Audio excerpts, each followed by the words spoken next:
করেছি অন্যরকম ভাবে। খুব ভালো যে নচি নচি লাগছে। হ্যাঁ, টক দই দাও না, দারুণ লাগছে লস্যি মানে। নমস্কার বন্ধুরা, আমি মনীষা রান্নাঘরে তোমাদেরকে অনেক অনেক অনেক স্বাগত। আজও চলে আসলাম নতুন একটা রেসিপি নিয়ে। হঠাৎ করে যেভাবে গরম পড়েছে, একটু তো স্বস্তি দরকার। তার জন্য আজকে ভাবলাম একটু ঠান্ডা ঠান্ডা বেলের শরবত বানাবো, কিন্তু সেই শরবতটা কিন্তু একটু অন্যরকম ভাবে করার চেষ্টা করছি। তো তোমরা ভিডিওটা দেখতে থাকো। প্রথমে বেলটা কিন্তু আমি ফাটিয়ে নেব।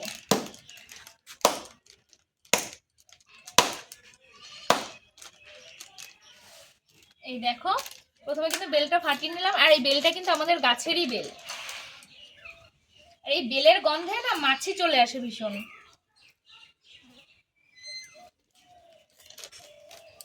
দেখো বেলটা দেখেছো কতটা ফ্রেশ, পুরো হলুদ। আর বেলটা কিন্তু এরকম ভাবে আমি আগে ছাড়িয়ে নেব। এবার কিন্তু বাটিটার মধ্যে আমি এই যে এখানে কিন্তু 250 গ্রাম টক দই আছে, আর এই টক দইটা নিয়ে নিলাম। টক দইটা এরকম ভাবে কিন্তু ভালো করে ফেটিয়ে নেব। টক দইটা ফেটাচ্ছি দেখো।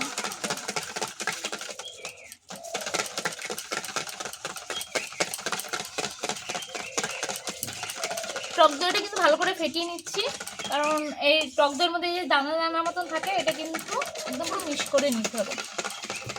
ভালো করে এখন ফাটাচ্ছি। এবার কিন্তু এই টক দইয়ের মধ্যে বেলটা চটকে নেব। চটকে যে আঁশটা আছে সেটা কিন্তু ফেলে দিতে হবে। ভালো করে চটকের পাল্পটা বার করে নিতে হবে। দেখো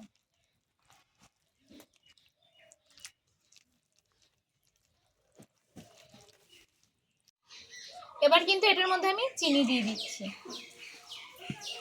আর দিয়ে দেবো অল্প বিট লবণ।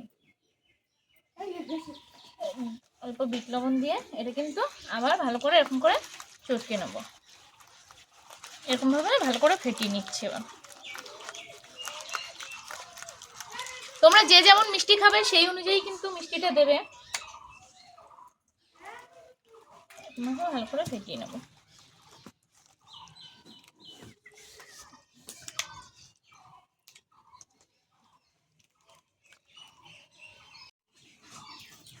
দেখো এটা কিন্তু আর কিন্তু দানা দানা মতন নেই।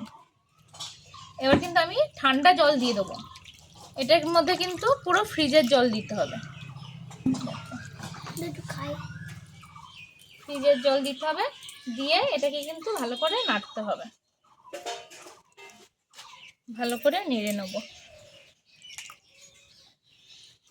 আর এই দেখো এবার কিন্তু আঁশগুলো বেরিয়ে আসছে। আঁশগুলো এখানে ফেলে দেবো। বলো, এ নাও।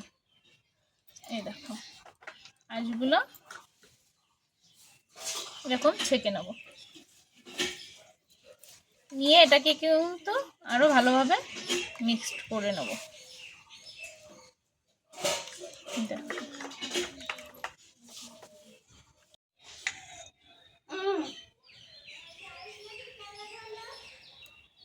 লবণ টবণ মিষ্টি মিষ্টি সবকিছু ঠিক আছে।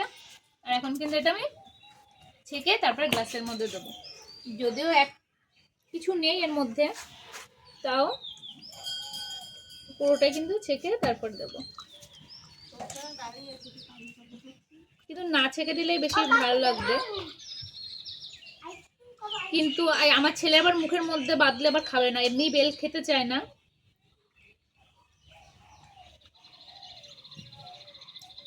দেখো মাছি পুরো ভরে যাচ্ছে, এত মাছি কি বলবো। আর এবার কিন্তু শরবতটা ঢেলে নিচ্ছি। আর চলো, আমার শরবত কিন্তু রেডি হয়ে গেছে। আর তোমরা কিন্তু অবশ্যই এরকম টক দই দিয়ে একবার শরবতটা বানিয়ে দেখবে, দারুণ টেস্ট লাগছে খেতে, দারুণ লাগছে খেতে।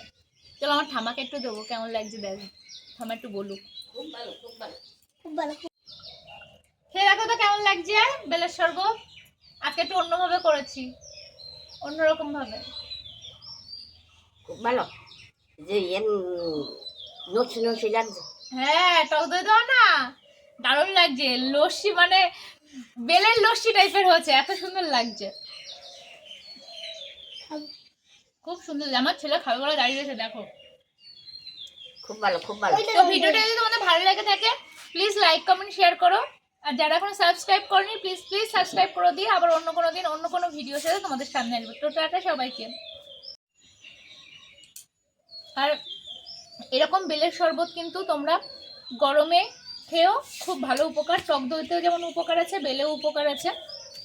তো তোমরা গরমে এই শরবতটা অবশ্যই বানিয়ে একবার বাড়িতে খেয়ে দেখো।